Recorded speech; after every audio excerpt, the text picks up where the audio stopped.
Rain hammered the windows of a dim Manhattan apartment as Lena Hayes, 29, cybersecurity expert, ran a late-night vulnerability scan. Her code traced a line that shouldn't exist, a hidden back door inside what appeared to be military-grade encryption.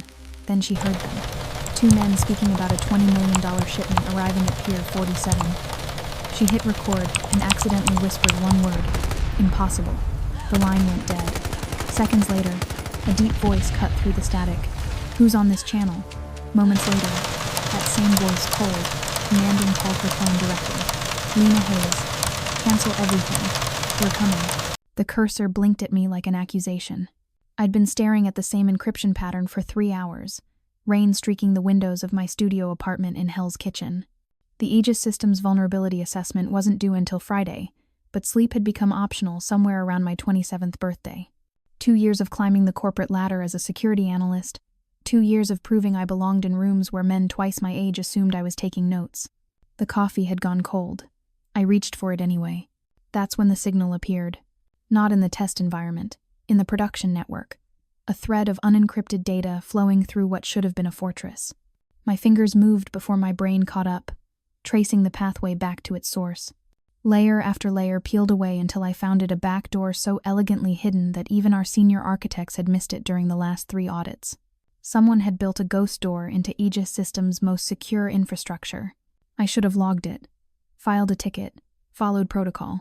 Instead, I opened a packet sniffer and listened. Static at first. Then voices. 2 men speaking with the casual confidence of people who believed they were alone. The shipment arrives Thursday night. Pier 47, 2200 hours. Same containers as last time? Affirmative. Construction equipment on the manifest. Military hardware in the crates. 20 million for this batch? Clean money by Saturday morning. My hand moved to the record button. The file began capturing every word, every breath, every pause. This wasn't corporate espionage. This was something darker. Something that made my apartment feel suddenly too small, too exposed. Impossible, I whispered. The word slipped out before I could stop it. Half disbelief, half horror. A sound so quiet I barely heard it myself. The voices stopped. Complete silence for 3 seconds that stretched like years. Then, who's on this channel? The voice that asked wasn't the same. Deeper. Colder. The kind of voice that made decisions about people's lives without raising its volume. I killed the connection, my fingers flying across the keyboard. Delete the logs. Wipe the cache. Burn every trace of what I'd just heard. Too late. My phone rang. Not my work phone. My personal cell, sitting on the desk beside my laptop. The screen showed no caller ID, just a string of zeros. I stared at it, heart hammering against my ribs. 4 rings. 5, 6. I answered. Lena Hayes, the voice said. Not a question. A statement. Cancel everything. We're coming. The line went dead. I sat frozen, phone still pressed to my ear, listening to the silence where a threat had just lived. He knew my name. He knew my number. How long had he known? How long had I been visible to him? The rain outside seemed louder now. Every shadow in my apartment had teeth. My laptop screen flickered. A message appeared in my terminal window, typed by invisible hands. You've inherited your father's code, haven't you? I closed the laptop like it might explode. My father, Daniel Hayes. Dead 11 years. Gone when I was 18 and too angry at the world to understand what I was losing. A cybersecurity legend who built half the protocols the industry still used, who taught me to code before I learned to drive, who disappeared one Tuesday morning and was found 3 days later in his car at the bottom of the Hudson. Heart attack, they said. Stress, they said. Too much coffee and too little sleep, they said. My mother believed them. I never did. Daniel Hayes didn't make mistakes. He didn't forget to take his medication. He didn't drive to isolated piers at 3 a.m. unless someone gave him a reason. But I was 18 and grieving, and everyone around me seemed so certain that I started to doubt my own certainty. Until tonight. I pulled out my father's old exit kit from the back of my closet, a weathered black backpack I'd kept for reasons I couldn't quite name. Inside, $5,000 in mixed bills, a burner phone still in its packaging, 3 fake IDs with my photo and different names, a USB drive marked with his handwriting. Only if everything fails. I'd never opened it. Never dared. Now I turned it over in my hands, remembering his voice. If your code finds a ghost, Lena, it's never just a glitch. It's a message. Someone's trying to tell you something. Your job is to listen. My phone buzzed. A text from the same zero-string number. 2 hours. Red Hook Warehouse. Pier 11. Come alone or we'll come to you. And to your mother in Queens. I looked at the address of my mother's building, sitting in my contacts. They knew. They knew everything. I grabbed the backpack, threw on a jacket, and headed for the door. As I passed the mirror in my hallway, I caught my reflection dark circles under brown eyes, hair pulled back in a messy knot, the same sharp cheekbones and stubborn jaw my father had. You've inherited your father's code. Maybe that's what I was afraid of. The Red Hook Warehouse district looked like something from another century. Brick buildings with broken windows, streets slick with rain and oil, the kind of neighborhood where even the police cars drove faster than they should. Pier 11 sat at the end of a dead-end street, a building that appeared abandoned from the outside graffiti, boarded windows, rust eating through the metal doors. I parked 2 blocks away and walked. The burner phone felt heavy in my pocket. The USB drive felt heavier. The door opened before I could knock. A man in a dark suit too well tailored for this neighborhood gestured me inside without a word. The interior didn't match the exterior. Clean concrete floors, LED lighting, computer terminals arranged along one wall, their screens glowing with data streams. This wasn't an abandoned warehouse. This was a command center wearing a disguise. Miss Hayes. The voice from the phone. I turned. Damian Moretti stood near a glass-walled office at the far end of the space. 43, maybe 44, with silver threading through dark hair, and the kind of face that made you think of Renaissance paintings, sharp angles, intelligent eyes, the suggestion of violence held in perfect check. He wore a charcoal suit like armor, no tie, white shirt open at the collar. A thin scar ran from his left temple to his jawline. He moved like water, smooth, inevitable, dangerous. You're alone, he observed. Good. That suggests intelligence. You threatened my mother, I said. That suggests you're a coward. Something flickered in his expression. Not anger, almost like approval. Your father said the same thing when we first met, minus the coward part. He gestured to a chair. Sit, please. You're not in danger here. Just everywhere else? Context matters. He poured 2 glasses of water from a pitcher on the desk. Your father, Daniel Hayes, was my mentor. He saved my life twice. Once literally, once philosophically. When he died, I lost the only person who'd ever treated me like I was worth saving. I didn't sit. You're Mafia. I'm a businessman who operates in gray markets. Your father was a white-hat hacker who believed in redemption.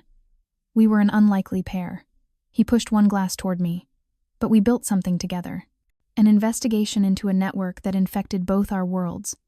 And that network killed him. The words hit like physical blows. You know who killed him? I know the structure, not the architect. He opened a drawer and removed a metallic drive identical to the one in my pocket, but marked with a different symbol. Daniel encrypted his findings in layers.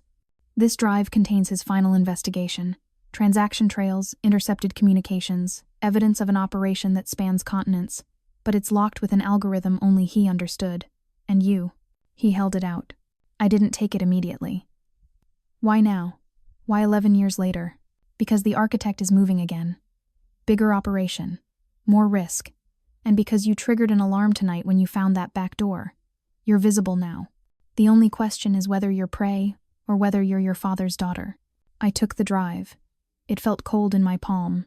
If I unlock this, you'll understand why your father died. Damian's voice was quiet now, almost gentle. And you'll never sleep the same again. Some knowledge changes you. This is that kind. I met his eyes. They were gray, the color of winter oceans. I haven't slept well in 11 years, I said. Eli Navarro opened his apartment door in boxer shorts and an MIT hoodie, squinting at me through thick-framed glasses.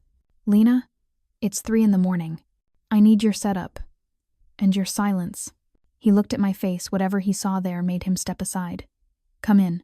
Eli's apartment in Williamsburg was exactly what you'd expect from an ethical hacker who'd turned down 6-figure corporate offers to do freelance penetration testing, expensive computers, cheap furniture, empty energy drink cans forming a sculpture on his desk. We'd been friends since college, back when we'd spent entire weekends breaking into university systems just to prove we could. He sat beside me as I connected the drive to his isolated network. The encryption barrier appeared immediately, a cascade of symbols and mathematical patterns that would take a quantum computer years to break through brute force. But my father hadn't built it for quantum computers. He'd built it for me. I started typing. Not code. A story. The one he used to tell me when I was 7, about a princess who locked her memories in a tower made of numbers. Every fourth word was a key. Every paragraph a layer. The drive hummed. Began to unlock. Jesus, Eli whispered. Is that narrative cryptography? That's not even supposed to be possible. My father invented it, I said. He called it memory lock. You can't break what you don't understand. Files began appearing. Thousands of them. Spreadsheets tracking money flows through shell corporations. Intercepted messages timestamped over 5 years. Photographs of men in expensive suits shaking hands at conferences. Surveillance footage from ports, airports, private estates. And a video file marked Final. Testament. MP4. I clicked it. My father's face filled the screen, older than I remembered, tired in a way that went deeper than lack of sleep. He sat in what looked like a hotel room, curtains drawn, speaking directly to the camera with the urgency of a man who knew time was running out. Lena, if you're watching this, I've failed. The architect has won, and I'm likely dead. I'm sorry. I tried to protect you from this, but you're too smart for your own good. You always have been. My vision blurred. I blinked it clear. Damien Moretti and I have been building a case against an invisible network. They call it the Collective. It operates inside legitimate institutions, government contractors, military suppliers, financial firms. They move weapons, people, information. They profit from every kind of human misery you can imagine, and they're protected by layers of legal immunity. He paused, rubbing his face. The architect coordinates everything. I've narrowed it down to 3 suspects. One of them works at your level now: infrastructure access, security clearance, the ability to hide in plain sight. The initials are AR. I was going to verify before informing Damien, but if you're watching this, I didn't get the chance. The video ended. Eli and I sat in silence. Then I started searching the files for AR Cross, referencing with corporate directories, government contracts, anything connected to Aegis Systems. 3 names appeared: Arthur Reynolds, Ann Richardson, and Anton Rossi, CEO of Aegis Systems. My boss. The man who'd hired me 2 years ago, who'd praised my work, who'd told me I had a bright future. Oh God, I whispered. Eli looked at me. What? I've been working for him. This whole time, I've been working for the man who killed my father. I called Damien at 4:30 in the morning. He answered on the first ring. You opened it. Anton Rossi, I said. CEO of Aegis Systems. He's the architect. Silence on the other end. Long enough that I thought the connection had dropped. Damien? That's not possible. My father's files. Anton Rossi is my business partner. Has been for 15 years. We've built half our operations together. If he were the architect, I'd be dead a dozen times over. Then my father was wrong. Your father was never wrong about code. But people? His voice was tight now. People lie, Lena. Even to themselves. Especially to themselves. What if you're the one lying? Then you're already dead. Think strategically. If I wanted you eliminated, why show you the drive? Why tell you anything? I could have made you disappear the moment you intercepted that transmission. He was right. But right didn't mean safe. There's another possibility, Damien continued. Rossi is protected by someone higher. Someone who uses him as a shield. Your father wrote AR. What if he meant to write more? What if he was interrupted? I pulled up the files again, examining the metadata. The final entries were dated 3 days before his death. Incomplete notes, fragments of sentences, AR verification needed before. I need to access Aegis Systems' internal network, I said. The parts even I don't have clearance for. That's suicide. It's necessary. If Rossi isn't the architect, he's connected to whoever is, and the trail starts at my company. Damien exhaled slowly. I can give you tools, methods. But if you're caught, I won't be. You sound like your father. Is that a compliment or a warning? Both. I needed answers only one person could provide.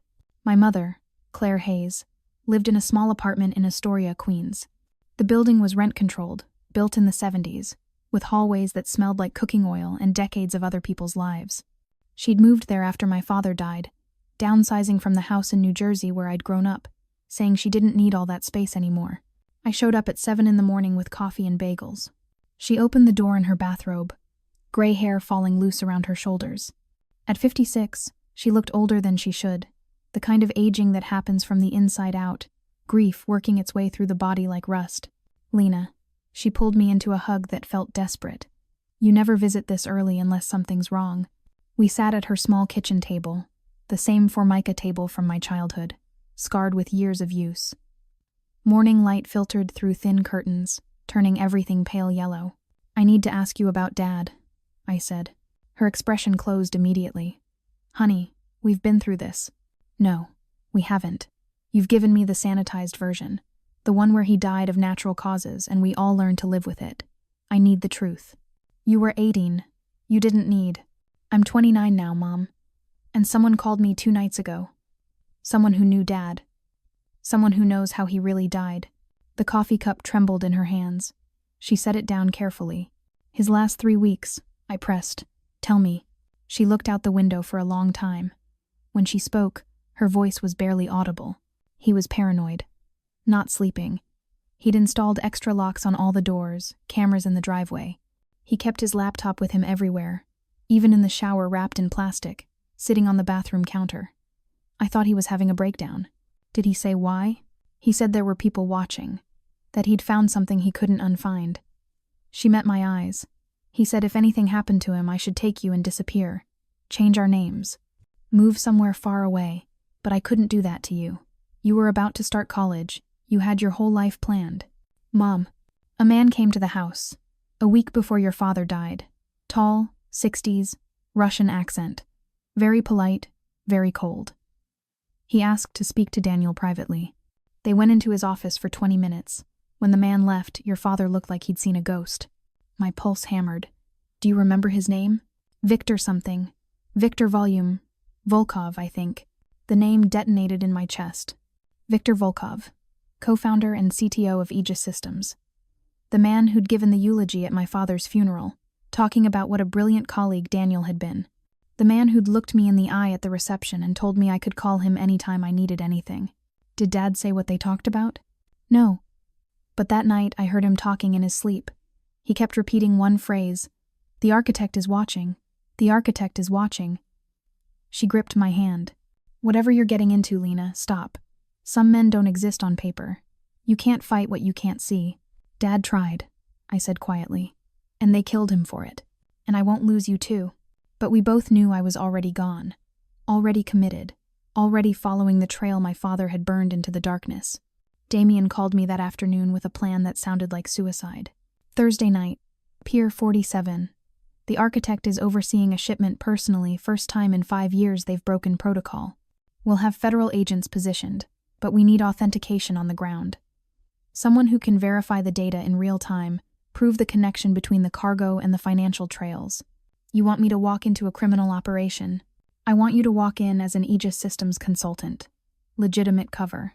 Volkov will be there, representing the company's interest in the shipping containers they're listed as industrial equipment for an overseas client. You'll have full credentials, full backup, but you need to get close enough to clone his phone. And if he recognizes me, he will. That's the point.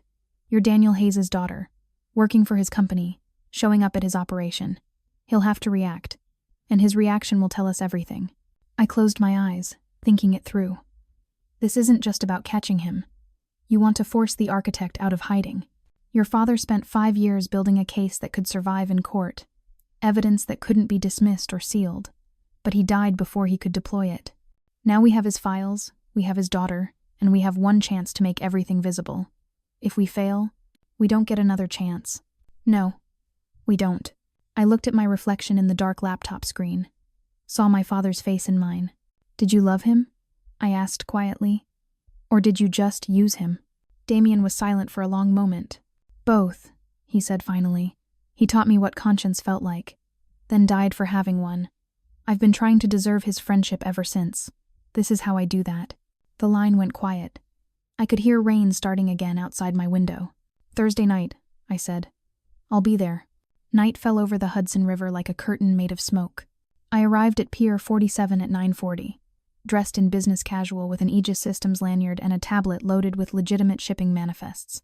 Damien's people had built my cover perfectly. Every database showed me as a logistics consultant doing random quality audits. Just another corporate drone checking boxes. The pier stretched into darkness. Massive shipping containers stacked like building blocks. Floodlights created islands of harsh white light separated by pools of shadow. Rain had stopped an hour ago, leaving everything slick and reflective. The air smelled like diesel and river water. I saw Damien first.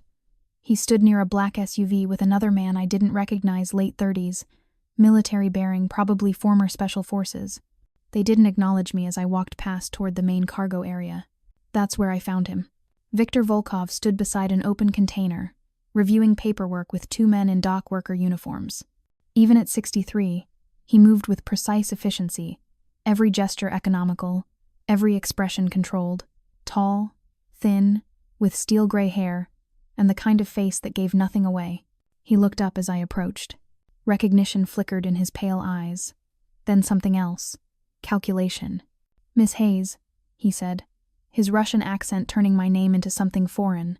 "Quality audit at this hour?" Aegis is becoming quite thorough. I held up my tablet. Random selection. New policy. I need to verify container contents against manifest data. Of course. He smiled without warmth. Always happy to comply with company procedures. He gestured me forward. I approached the container, pulse hammering but hands steady. Inside, industrial generators, construction equipment, everything matching the paperwork. Except I knew better. My father's files had documented this exact pattern: legitimate cargo surrounding hidden compartments containing weapons, pharmaceuticals, anything that paid well enough. I took photos, made notes, playing my role. All while the phone in my pocket ran a Bluetooth attack against Volkov's device, cloning every file, every message, every connection. 30 seconds. 40. Almost done. Volkov's phone buzzed. He looked at the screen, expression unchanging. Then he looked at me, really looked at me, and I saw the moment he understood.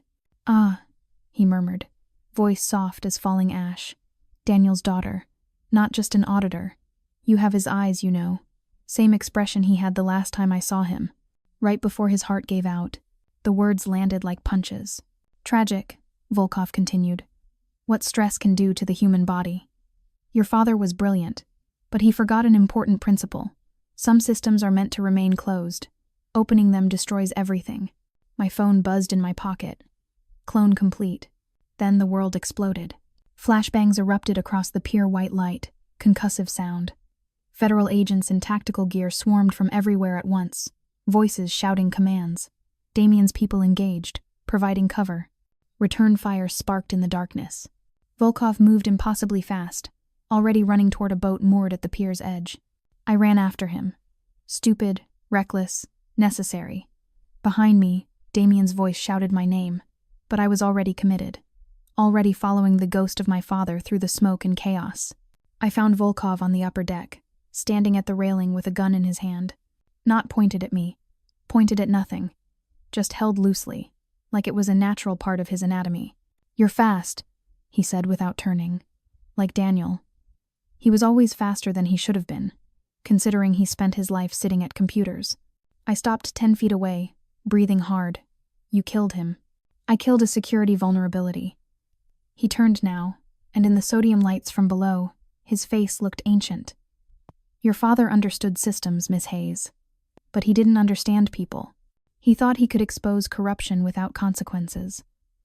Thought justice existed outside power structures. He was building a case. He was building a fantasy. The collective isn't an organization you can arrest. It's infrastructure. Woven through every government, every corporation, every institution that matters. Removing it would collapse everything. So I removed him instead. Below us, gunfire had stopped. Voices shouting, boots on metal stairs. "You're telling me this, why?" I asked. "Confession before execution?" "Because you need to understand what you're destroying." He gestured at the chaos below. "Damien thinks he's clever. Federal agents, public exposure, evidence entered into record. But it won't matter. The collective will spin this as rogue actors, compartmentalized corruption, 3 arrests, maybe 4. Some minor executives fall on swords. And in 6 months, new names fill the old positions. Nothing changes. My father didn't think that. Your father was naive. But you? Volkov studied me. You're interesting. You inherited his code, his principles. But you also inherited your mother's survival instinct. You know I'm right. You know this is theater, not justice. Damien appeared at the top of the stairs, gun drawn, blood on his shoulder, 2 federal agents behind him. Step away from the railing, one agent ordered. Volkov smiled. I didn't kill Daniel for the data, Miss Hayes. The data was easy to contain. I killed him because he built you. Because he'd encoded everything into his daughter patterns, principles, the ability to see what others miss. You're not revenge for him. You're continuation. He stepped backward, gun falling from his hand to clatter on the deck. The question is, will you continue his mistake, or will you learn from it? Then he stepped over the railing and dropped into the black water below. I lunged forward, but Damien caught my arm. Let him go, he said quietly. This isn't over anyway. I pulled free, moved to my laptop connection, and hit enter. Every file from my father's investigation uploaded simultaneously to news outlets, oversight committees, federal databases, international watchdog organizations, not through channels that could be contained. Through a distributed release, my father had coded torrents, blockchain records, encrypted packages with time-delayed revelations. The architect's network laid bare. Not for arrest, for visibility. What did you just do? The federal agent asked. Made it permanent, I said. 24 hours later, the world was different. Not better, just different. More visible. Aegis systems collapsed under federal investigation. Stock price fell 80% before trading was suspended. Anton Rossi was arrested attempting to board a private plane. 7 other executives followed. The investigation sprawled across 4 continents, targeting shell corporations, hidden accounts, trafficking networks that had operated in the open for decades. Volkov's body was never found. Probably never would be. I met Damien one final time on a rooftop in Midtown, dawn light turning the city gold. He wore his arm in a sling, bruises yellowing on his face. Behind him, Manhattan stretched to the horizon, millions of people waking up, making coffee, heading to jobs, living lives that would never quite know how close everything had come to staying hidden forever. Your father saved me once, Damien said quietly. Pulled me out of a burning building, literally and metaphorically.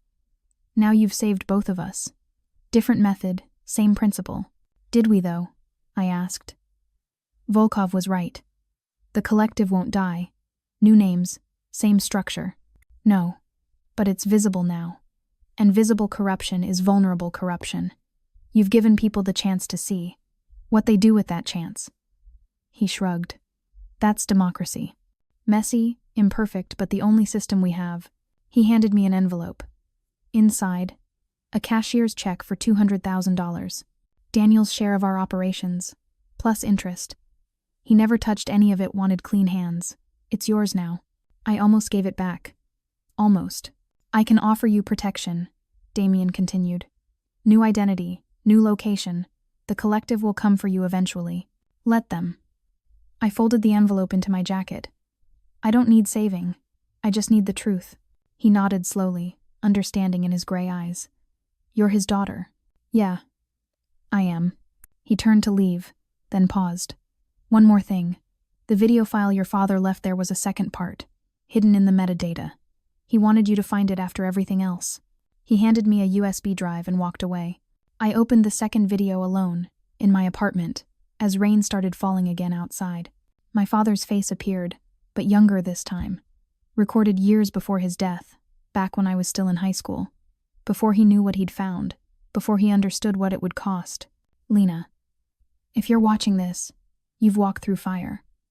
I'm sorry I couldn't protect you from it, but I also know you wouldn't have wanted me to. You've always been too curious for your own good, too brave. The collective can't be destroyed, but it can be fought. Generation after generation, person by person, standing up and saying, not in my name, not with my silence. That's what I tried to do. Not because I thought I'd win, but because someone had to try. Now it's your turn. Not to finish my work, this kind of work never finishes, but to carry it forward. To be someone who sees and chooses to act. That's all heroism is, really. Seeing and acting. Over and over. despite the cost. I love you. I'm proud of you. And I'm sorry for the inheritance I've left you. The video ended. I sat in the darkness, rain against windows, city lights blurring through tears I didn't bother wiping away. My laptop was still open, files still waiting, connections still running. The code my father had built, that I'd learned, that I'd used to tear open a wound in the world. I started typing. Not for revenge, not for closure, for continuation. Because some ghosts don't rest. They work. And I was my father's daughter. The rain fell harder now, washing the city clean for another night. Somewhere in the darkness, other people like Viktor Volkov were making decisions, building networks, hiding in plain sight. And somewhere else, other people like my father were building cases, gathering evidence, believing that truth mattered. The war wasn't over. It was never over. But for tonight, the code was running. The truth was visible. And I was still here, still fighting, still my father's daughter. For you, Dad, I whispered to the empty room. The cursor blinked at me. I kept typing.